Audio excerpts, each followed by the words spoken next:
Do you want to create anime eyes but end up with something like this? Well, I will show you how to create anime eyes in just few minutes. Imagine you have seen Gojo Satoru in front of your eyes. Your eyes would be like two diner plates. Just like that, create a gigantic plate. It's kind of like an egg. Now duplicate and scale it. This is simply for a guideline.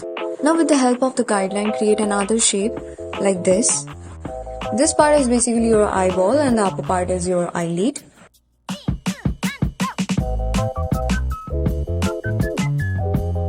In most of the animes, you will see they don't actually add any lower lids.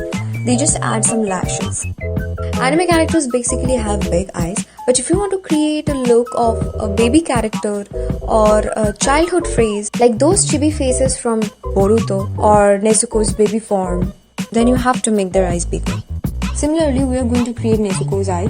Take your airbrush, create a circular motion, and then erase those parts where you want your reflections to be. Let's move on and create an almond shape. You can also say it's like a flower petal, or you can say it's like a tent and you create a curve.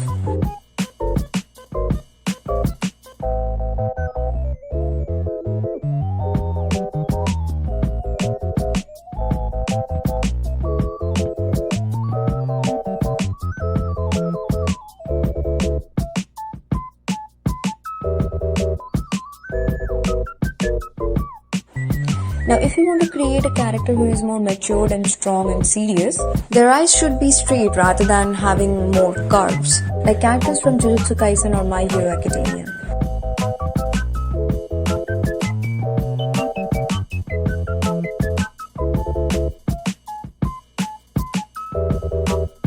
If you like this video, give it a thumbs up and subscribe.